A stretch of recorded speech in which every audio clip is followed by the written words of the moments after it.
क्षण में दिया निवार दुख, रही न कल की त्रास।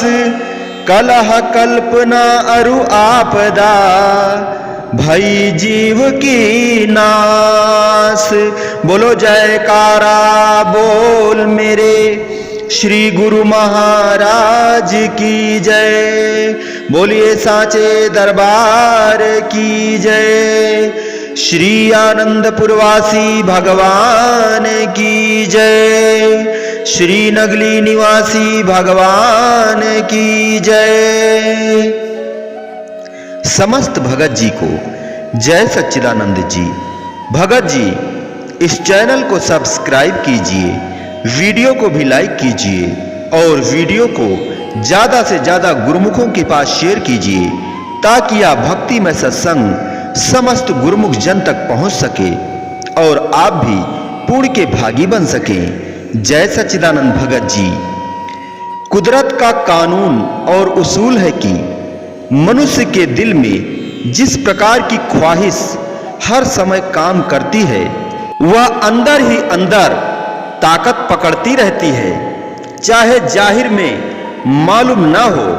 मगर जिस प्रकार की इच्छा, लगन या ख्वाहिश किसी के अंदर काम कर रही है, वह मनुष्य आहिस्ता आहिस्ता वही रूप बनता चला जाता है।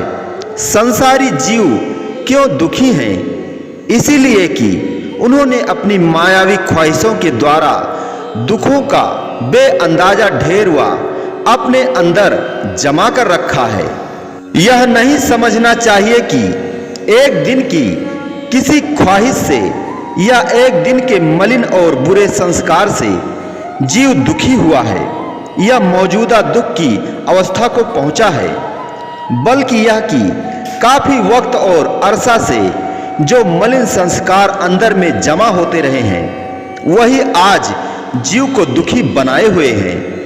कोई न कोई ख्वाहिश, जैसे धन पदार्थ प्राप्त करने की, संसार के भोगों को पाने की, शरीर और इंद्रियों के सुखों की प्राप्ति की या किसी प्रकार की और ख्वाहिशें मनुष्य काफी वक्त से अपने अंदर में पैदा करता रहा है।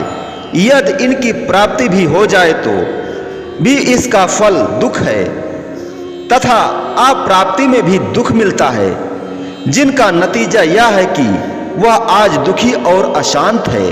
अगर कोई यह कहे कि मैंने तो सुख की ख्वाहिश की, मगर बदले में मुझे दुख और अशांति क्यों मिली, तो इसका उत्तर यह कि जिन पदार्थों से ख्वाहिश की गई थी, उनका तो जो प्रभाव है उससे तो कोई छूट नहीं सकता।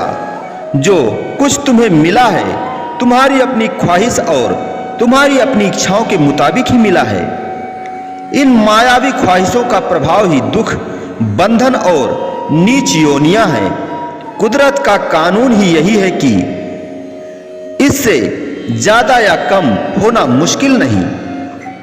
ऐ इंसान, कर्मों के फल से कभी गाफिल मत हो, क्योंकि गंदुम बोने से गंदुम पैदा होता है और जो बोता है वह जौ ही काटता है। जैसी करनी वैसी भरनी, जैसा ख्याल वैसा हाल, जो करोगे सो पाओगे, कीकर बोकर कभी आम नहीं खाया जा सकता। गुरुवाणी में भी लिखा हुआ है, जो जिस होयसु उगवे मुंह का कहिया वाव, बीजो बिखु मांगे अमृत बेवख यहु निवाओ। अर्थात कथनी से कुछ और नहीं होता, जो कर्म किया जाता है उसी का फल ही मिलता है।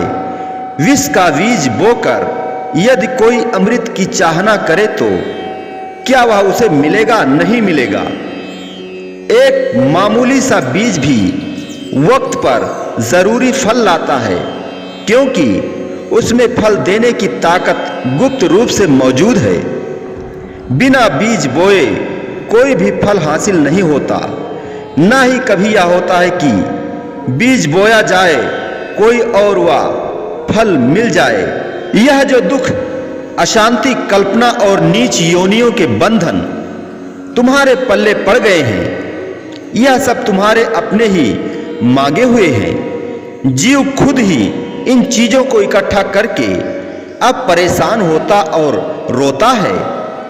इसी दुख, अशांति, कल्पना और नीच योनियों के बंधन से मुक्त होने के लिए ही जीव ने स्वयं मानुष देह की प्राप्ति की इच्छा की थी तथा यह वचन किया था कि मानव देह की प्राप्ति करके नाम सुमिरन तथा भक्ति की कमाई करके नीच योनियों के बंधन से छूट जाऊंगा।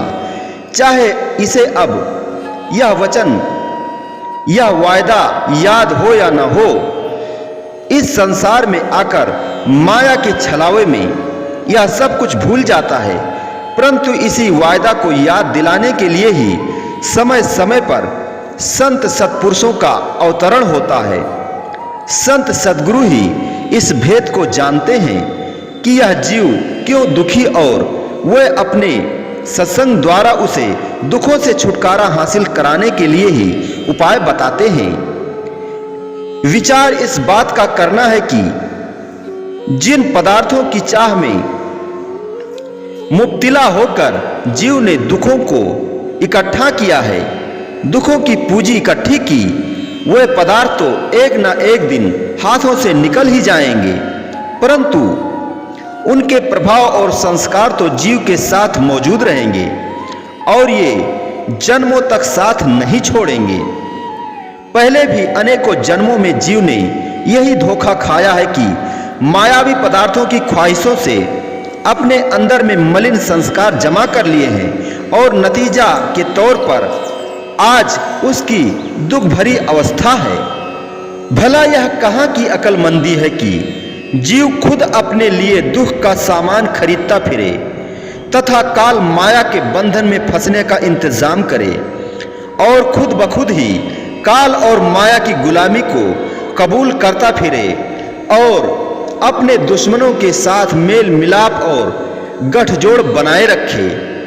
अब इस गफलत की हालत से जब कोई जीव को जगाता है तो उसे बुरा महसूस होता है, क्योंकि सुरती अब इन्हीं चीजों में अटक चुकी है और फंसी हुई है। अब इन्हें छोड़ना बुरा लगता है और अब वही काल माया की गुलामी ही जीव को पसंद है, अर्थात रास आ चुकी है।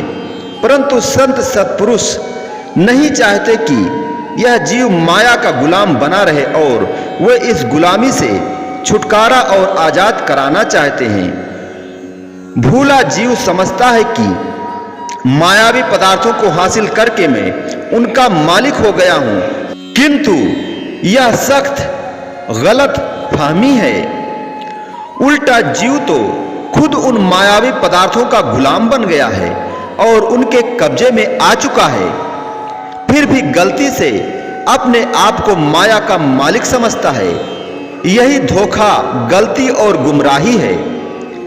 जब कोई शख्स दुश्मन के कब्जे में पड़ जाए तो फिर भला दुश्मन अपने कब्जे में आए हुए दुश्मन को सुखी क्यों रखेगा, यह सोचने की बात है।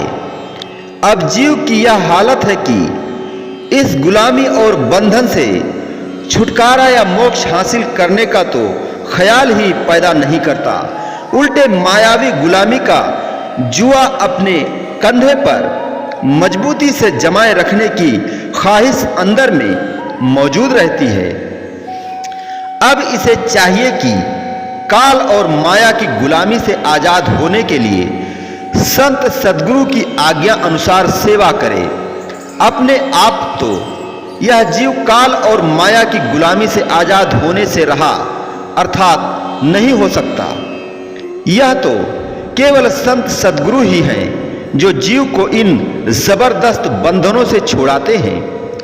संत सद्गुरु जीव के ख्याल का रुख बदलते हैं, क्योंकि अब यह जीव काल और माया के मुकाबले में आया है और अब इसे मुकाबले के लिए उसे ताकत इकट्ठी करने की जरूरत है। इसीलिए अब इसे अपने ख्यालों का रुख पलटना होगा। कर्म तो वही रहेंगे, केवल भावना का रुख बदल लेने की जरूरत है। गाड़ी और गाड़ी का इंजन ज्यों का त्यों रहने दिया जाए, केवल लाइन का कांटा बदल दिया जाए तो गाड़ी दूसरी दिशा में जाने लगेगी, अर्थात कांटा बदल देने से गाड़ी की मंजिल मकसूद बदल जाएगी।